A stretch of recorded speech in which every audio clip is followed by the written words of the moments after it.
Good morning, everybody. It's August 5th, 2026, and while the entire world right now is glued to ceasefire talks that are supposedly starting this week in Muscat, I want to take you back 6 months to the 6 hours that actually built this entire war. 6 hours that erased a head of state, wiped out 2,500 targets, and rewrote the map of the Middle East before most Americans had even finished their coffee.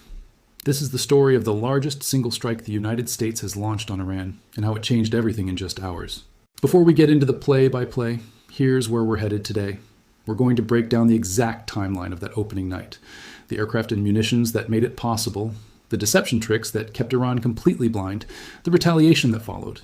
And then we're going to connect all of it to where we are right now, because that first strike is still shaping every single headline you're reading today. Stick around for the global roundup section about 3/4 of the way through, because there's a story out of the Eastern Mediterranean this week that barely anyone is talking about, and it matters more than people realize. So let's set the scene. It's February 27th, 2026. President Trump is on Air Force One heading to Texas, and at 3:38 p.m. Eastern Time, he gives the authorization. Not a press conference, not a warning shot, just a green light for something called Operation Epic Fury, somewhere around an 11 p. Monsieur Tehran time that same night, half a world away, negotiations over Iran's nuclear program had already collapsed for the final time.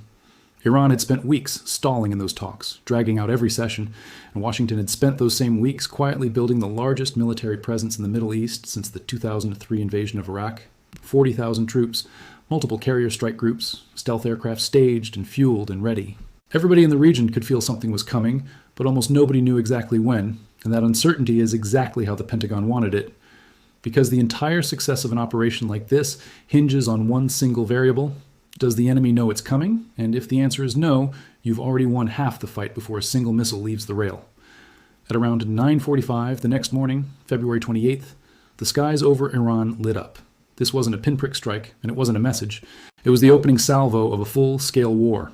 And the numbers on that first day alone are still staggering to say out loud, even 6 months later.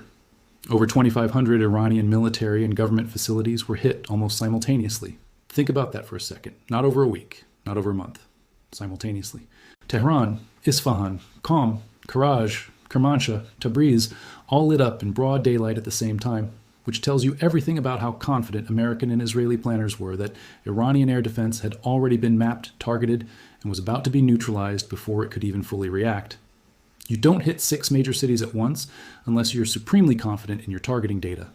And that confidence came from months, maybe years, of quiet intelligence work that most of us will never fully know the details of. And here's the part that made this the single most consequential 6 hours of the entire war. Buried inside that opening wave was a strike that took out Ali Khamenei, the supreme leader of Iran, the man who had sat at the top of that regime for decades, longer than most of us have been alive. You do not remove a head of state like that without an intelligence and targeting effort that most people will never fully understand, and the fact that it happened on day one, hour one, tells you the United States and Israel weren't just striking infrastructure, they were striking leadership, and they were doing it with a level of precision that basically told the rest of the Iranian government, we know exactly where you sleep, we know exactly where you meet, and we know exactly when you're vulnerable. That's not a message you send with a warning shot. That's a message you send with results. Now let's talk about how they actually pulled this off, because the deception angle here is honestly one of the more fascinating parts of the entire operation. And it's the kind of detail that never makes the front page, but absolutely should. On the night before the strikes, IDF Chief of Staff Ayal Zamir and other senior officials drove their own official vehicles home from headquarters, and then they came back the next day without them. Why does that matter? Because satellite imagery is one of Iran's few remaining tools for reading intentions from a distance, and empty parking lots at Israeli command centers tell a very different story than full ones packed with staff cars. If the satellites see a quiet, half-empty base, the read is, nothing's happening tonight. Business as usual. Go back to sleep. Meanwhile, the actual mission planning was already locked in down to the minute. That's the kind of low-tech trick sitting right next to billion-dollar stealth aircraft. And honestly, it's one of my favorite details out of this entire war, because it proves that even in an age of satellites and cyber warfare and quantum computing, sometimes the oldest trick in the book, just moving your car, still works better than anything in the Pentagon's tech budget. Now, let's get into the hardware, because this is where the scale of that opening night really hits you. The Navy had already positioned 2 full carrier strike groups in theater before a single missile was fired, which in itself should have been the biggest warning sign Tehran ever got, and somehow wasn't. The USS Abraham Lincoln was sitting in the Arabian Sea, and the USS Gerald R. Ford was off the coast in the Mediterranean. Between them, you've got FA-18 Super Hornets and F-35 stealth fighters launching off the decks around the clock. And you've got Arleigh Burke-class guided missile destroyers, the kind of ship that can carry up to 96 Tomahawk cruise missiles each, all with Aegis ballistic missile defense systems layered on top in case Iran tried to swing back immediately. These destroyers weren't just there to strike, they were there to make sure nothing coming back the other way got through either. It's basically a floating 1-2 punch, offense and defense on the same hull, and that's exactly why the Navy builds them the way it does. And then you've got the B-2 Spirit, the most expensive and arguably the most consequential aircraft in the entire American arsenal, priced at more than $1 billion a copy. This bat-winged, tailless design isn't just about looking intimidating on a runway. The whole shape exists to shave down its radar signature to almost nothing, which lets it slip into contested airspace that would shred a conventional aircraft in minutes. Every part of that strike depended on the B-2 being able to do something almost no other platform on Earth can do, which is show up over one of the most heavily defended countries in the world and not get seen doing it. No fuselage bulge, no vertical tail, just a flying wing that radar mostly just skims right past like it isn't even there. Let's talk munitions for a second, because the hardware doesn't mean anything without what's actually strapped underneath it. Tomahawk cruise missiles were used in the opening minutes to strip away command and control nodes and above-ground radar sites, basically clearing a lane before anything else moved through Iranian airspace. Precision-guided JDAMs, the kind that turn a dumb bomb into a smart one with a strapped-on GPS kit, handled a huge chunk of that 2,500 target list, because when you're hitting that many aim points in one morning, you need munitions that are cheap enough to mass produce and accurate enough to not waste a single sortie on a miss. And sitting behind all of that is the 30,000-pound GBU-57 bunker buster, the weapon that basically exists for one job and one job only, punching through deeply buried, hardened nuclear infrastructure that nothing else in the American arsenal can crack. Only the B-2 can carry it, which is exactly why that airframe kept getting called back to this fight again and again throughout the year. You can throw all the Tomahawks and JDAMs you want at a country, but if the target is buried under a mountain, you need that one specific bomb on that one specific airplane, and Iran knew that better than anyone, which is part of why Fordo and Natanz had been such a persistent obsession in every round of negotiations leading up to the war in the first place. This actually wasn't even the first time the B-2 had shown up over Iran that year, and this is where the backstory really thickens. Back in June of 2025, months before Epic Fury even started, the Pentagon ran a mission called Operation Midnight Hammer, and at the time, the chairman of the Joint Chiefs called it the largest B-2 operational strike in United States history. 7 B-2 Spirits flew straight out of Whiteman Air Force Base in Missouri all the way to Iran, targeting the buried nuclear sites at Fordo, Natanz, and Isfahan.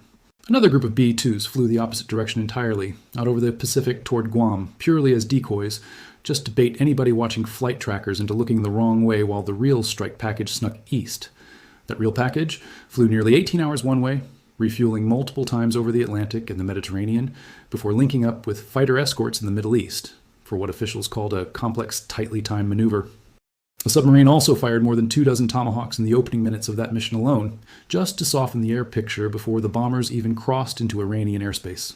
So by the time February 28th rolled around, Iran had already watched America hit its most protected, most deeply buried nuclear infrastructure once and walk away clean. And somehow, they still weren't ready for what came next. Because Epic Fury wasn't about 3 buried bunkers anymore. It was about the entire military and political apparatus of the country, all at once, across 6 major cities on a single morning. And that's really the difference between Midnight Hammer and Epic Fury, if you want the simplest way to think about it. One was a scalpel aimed at a nuclear program. The other was a hammer aimed at an entire regime's ability to command, communicate, and retaliate, all inside the same 6-hour window. You go from surgery to demolition, and that shift in approach tells you exactly how far Washington had decided to take this. So what did Iran actually have left to throw back after taking a hit like that? This is where it gets almost sad if you're sitting on Tehran's side of the table, because their options were genuinely limited from the opening hour. Iran tried to retaliate with drone and missile strikes aimed at Israel, Jordan, Iraq, and the Gulf countries hosting American military assets. And it did cause real casualties and real damage. I'm not going to pretend it didn't, because that would be dishonest to everyone who actually lived through it. But compare the scale for a second. On one side, you've got a coordinated, simultaneous strike on 2,500 targets that took out the supreme leader in the same window. On the other side, you've got scattered reactive launches that Gulf air defenses were largely already built and postured to intercept. Qatar took missile fire, with reporting connecting it to 2 enemy aircraft shot down, and unfortunately some friendly fire losses on the American and coalition side too, because that's just the fog of a fast-moving air war. Nobody gets a perfect scorecard in 6 hours of combat. The United Arab Emirates took a wave of ballistic missiles and drones aimed at Al Dhafra Air Base near Abu Dhabi. Most of it was intercepted, but falling debris still struck a residential area near Zayed International Airport, killing 1 person and injuring several others. That's the brutal, unforgiving math of missile defense. Even when your interception rate is excellent, debris still falls somewhere, and real people live under that sky whether the headlines mention them or not. And it wasn't just missiles and drones either. In the days that followed, Iranian state media leaned hard into propaganda, claiming hits on American carriers that Central Command flatly and publicly called a lie. Because when your actual military options are this limited, sometimes the only weapon you've got left is a press release designed to convince your own population that the war is going better than it actually is. That's a pattern worth remembering, because we've seen it repeat itself throughout this entire conflict. Whenever the battlefield picture turns against Tehran, the information war ramps up to compensate. And it's almost always aimed inward at Iranian citizens who don't have access to independent verification, rather than outward at an international audience that can just fact-check the claim within hours. But here's the strategic reality Iran was staring at after that opening night. And it's a reality that hasn't really changed since. Their air defense network had effectively been mapped and gutted before they even knew the war had fully started. Their command structure had just lost its top figure in the first 6 hours, and their retaliation, while real and while it did cause harm, wasn't anywhere close to symmetrical. It was a wounded animal swinging in the dark, not a state fighting from a position of strength.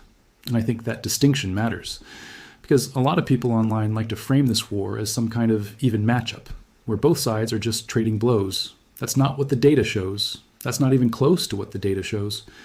There's also the question of what happens to a government when its supreme leader is removed in the opening hour of a war, and this is something I don't think gets talked about enough. Iran's entire political structure runs through that office. Decisions on everything from nuclear policy to proxy funding to military command authority flow up to that one seat.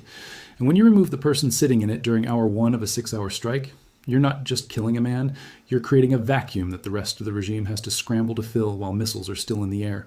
Succession in a system like that isn't quick, it isn't clean, and it definitely isn't something you can improvise in real time while 2,500 targets are burning across 6 cities. That confusion in the first days after the strike is a big part of why Iran's initial retaliation looked so scattered and reactive instead of coordinated. You can't run a precise counterstrike when the people who normally authorize it are either dead, in hiding, or arguing about who's actually in charge now. Now, why does an operation like this matter 6 months later in August of 2026, with everyone talking about ceasefires and Strait of Hormuz negotiations in Muscat? Because everything downstream of that first strike traces directly back to it, like a river you can follow all the way to its source if you're patient enough. The naval blockade that started choking Iranian oil exports back in April, that only happened because Iran tried to close the Strait of Hormuz in direct response to losing Khamenei and having its infrastructure gutted in a matter of hours. The billions of dollars in lost oil revenue that Iran has been bleeding out ever since, that's a direct consequence of a leadership vacuum created on day 1 of this war.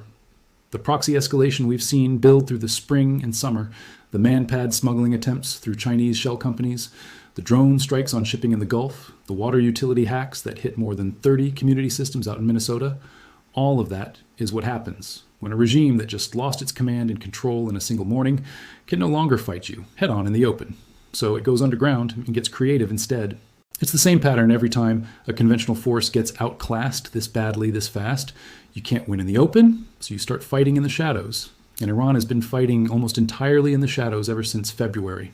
That's honestly the core lesson buried in all of this, if you strip away all the daily headlines and just look at the shape of the war itself.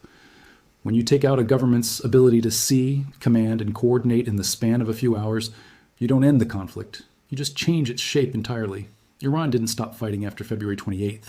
It just stopped fighting like a conventional military and started fighting like an insurgency with a flag attached to it, which is exactly what we've watched play out for the last 6 months. 1 drone, 1 shell company, 1 hacked pump station at a time. It's slower, it's messier, and honestly, it's a lot harder to counter because you can't send a B-2 after a guy with a laptop trying to change passwords on a water treatment plant in the Midwest. All right, you made it to the global roundup section, my friend, so let's talk about something that's been quietly building in the background while everyone's attention has been locked on the Strait of Hormuz. Egypt has seen a noticeable uptick in port security around its Mediterranean gas export terminals following that drone strike earlier this summer on a floating storage and regasification unit near Damietta, an American-owned facility that took fire alongside a carrier gas vessel docked right next to it. Egyptian officials are now openly discussing hardening those facilities with additional air defense coverage, and that tells you something important. The ripple effects of this war aren't staying contained to the Gulf. They're reaching straight into the broader energy corridor that feeds Europe. If insurance underwriters start treating the Eastern Mediterranean the way they've treated the Strait of Hormuz for the last few months, meaning higher premiums, mandatory escort requirements, rerouted tankers, you're going to see shipping costs and energy prices move in ways that have absolutely nothing to do with a single barrel of Iranian oil sitting in a tanker somewhere off the coast. Meanwhile, over in Ukraine, Kiev's long-range strike campaign against Russian refineries has kept grinding forward with no signs of slowing down. And if you connect the dots here, there's a genuinely interesting argument that Moscow and Tehran have been watching each other's playbooks all year without ever admitting it out loud. Iran leans on drones and proxies now because its conventional military got gutted in hours back in February. Ukraine leans on cheap, long-range drones because it never had a fleet of stealth bombers to begin with. Different wars, different continents, completely different politics. But the same underlying lesson keeps showing up again and again. When you can't win the conventional fight, you go asymmetric and you aim straight for the economic jugular, refineries, ports, energy infrastructure, the stuff that actually keeps a country's lights on and its currency stable. It's cheap, it's deniable, and it's brutally effective, and every military planner on Earth is taking notes on both of these conflicts right now, whether they admit it publicly or not. And out in the Pacific, there's been a quiet but very real increase in naval posturing around the South China Sea, with American carrier assets transiting contested waters not far from recent friction between the Philippine Navy and Chinese Coast Guard vessels near disputed reefs. I'm not going to sit here and tell you these theaters are all connected in some grand unified conspiracy, because that's lazy analysis and you all deserve better than that. But I am going to say that when the United States commits this much air power, this many carrier strike groups, and this level of sustained operational tempo to one theater for 6 straight months, other regional powers absolutely take notes on how fast, how far, and how precisely American forces can move when they decide to move. That's not a coincidence. That's deterrence math playing out in real time on a completely different ocean. And it's one of the quieter side effects of this entire war that almost nobody talks about. There's also the piece nobody wants to say out loud, which is the sheer financial weight of running an operation at this scale for this long. Sustaining 2 carrier strike groups, dozens of bomber sorties, tanker support, destroyer escorts, and round-the-clock fighter coverage across 6 months isn't cheap by any stretch of the imagination. And every extra week this war drags on adds real pressure back home over defense spending, troop rotations, and how much longer American taxpayers are footing the bill for an operation that started as a 6-hour strike and turned into a half-year commitment. That's part of why these Muscat talks matter just as much to Washington as they do to Tehran. Because as dominant as that opening strike was, dominance is expensive to maintain indefinitely. And nobody wants a 6-hour masterpiece turning into an open-ended occupation of the region's airspace. One more piece of the global picture before we get into the analysis, and it's one worth sitting with. Gulf states that spent the last 6 months hosting American assets, Qatar, the UAE, Kuwait, Saudi Arabia, have all quietly increased their own domestic air defense spending since February. And that's not a coincidence either. When you watch a neighbor's air defense network get mapped and dismantled in a matter of hours, and then you watch drones and debris start landing inside your own borders as collateral consequences of a war you didn't start, you start asking very serious questions about your own vulnerabilities. Saudi Arabia in particular has been pushing hard behind the scenes for the diplomatic track, and that Saudi Crown Prince phone call to the president that we've talked about on this channel before wasn't just about oil prices. It was about a kingdom watching missile debris fall closer and closer to home and deciding that hosting a forever war wasn't actually in anybody's interest anymore, including America's own regional partners. All right, you made it to the strategic analysis section. And here's the connection that I don't think enough people are actually making right now. Everybody wants to talk about the ceasefire talks happening in Muscat this week, like there's some kind of fresh diplomatic breakthrough that just appeared out of nowhere. They're not fresh. They're the direct, inevitable output of what happened in those 6 hours back in February. Iran didn't come to the table because it suddenly discovered a love of diplomacy sitting in some dusty drawer somewhere. Iran came to the table because its top leadership was removed in a single morning. Its integrated air defense was dismantled before it even fully activated, and every retaliation attempt since then has cost it more than it's actually gained. You can trace a straight line from that opening salvo to the naval blockade, From the blockade to the oil revenue collapse, from the oil revenue collapse to the increasingly desperate proxy tactics, and from those increasingly desperate proxy tactics, straight to a negotiating table where Iran is now the side asking for the pause, not the side dictating terms. That's a massive shift in leverage, and it all traces back to one single morning. Think about the pattern we've actually watched play out since that first strike, because it repeats itself almost every single time. March brought a 5-day pause. April brought a formal ceasefire that everyone celebrated as the end of the war. And then within weeks, Iran was back to testing the edges, probing the blockade, launching drones, coordinating quietly with proxy commanders across Hezbollah, the Houthis, and Iraqi militias to figure out how to raise the cost of American operations without triggering another direct strike on the homeland. That's not a country negotiating in good faith toward a lasting peace. That's a country buying time between rounds. And if you rewind the tape, every single one of those pauses has followed the same basic shape. Iran gets hurt badly, Iran asks for space, Iran uses that space to rebuild and reposition, and then Iran tests the line again just enough to see if it's moved. The Muscat talks this week fit that exact same pattern, and I think it would be naive to assume this round is somehow fundamentally different just because the location changed from Oman to Oman's capital city with slightly better catering. That's the real story hiding behind the headline. It's the part most coverage completely skips over. It's not that a ceasefire is happening because both sides are just tired and want to go home. It's that one side hit so hard, so fast, and so precisely in the opening hours of this war that the other side has been playing defense with a shrinking hand of cards ever since. And everyone at the table in Muscat this week knows it, even if nobody says it out loud in the official statements. And that's exactly why understanding that first strike matters so much right now. Because if these Muscat talks fall apart, and there's a very real chance they do, given how many times we've already watched ceasefire language float and then collapse this year, the blueprint for what comes next has already been written. It was written in 6 hours back in February, and if Washington decides to run that exact play again, Iran does not currently have the tools to answer it any differently than it did the very first time. Same air defenses that never fully recovered, same leadership structure trying to rebuild from a hole it hasn't climbed out of yet, same economy bleeding from a blockade it can't actually break. And look, I know a lot of you watching this have strong feelings on both sides of this. Some of you think the United States should have finished the job completely back in February and never allowed a pause in the first place. And others think this entire war escalated far beyond what was actually necessary, and diplomacy should have been given more room from the start. Both of those are fair positions to hold, and honestly, that's exactly why I do these breakdowns the way I do them, laying out the timeline, the hardware, the numbers, and the consequences as clearly as I can, so you can form your own opinion based on what actually happened, instead of whatever narrative happens to be trending on a given day.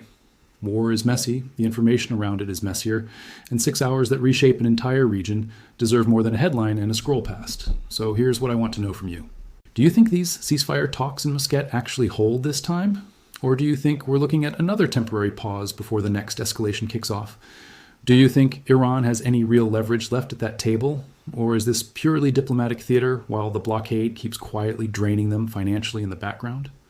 Drop your thoughts in the comments below. I read every single one, and I genuinely want to know where you all stand on this, because the comment section on these breakdowns has honestly become one of my favorite parts of doing this. If this breakdown helped you actually understand how we got here, do me a favor and hit that like button. It genuinely helps this channel reach more people who are trying to understand this war instead of just doom-scrolling headlines about it without any context. And if you haven't subscribed yet, go ahead and do that now so you don't miss the next update, because with talks starting this week, there's a very real chance we're looking at either historic de-escalation or the calm before round 2, and either way, you're going to want to already be here for it when it happens. Share this with anyone you know who's been asking what actually started this whole thing, because most people have no idea those 6 hours back in February are still shaping every single headline coming out of the Gulf today. Thanks so much for watching, guys. I'll see you in the next one.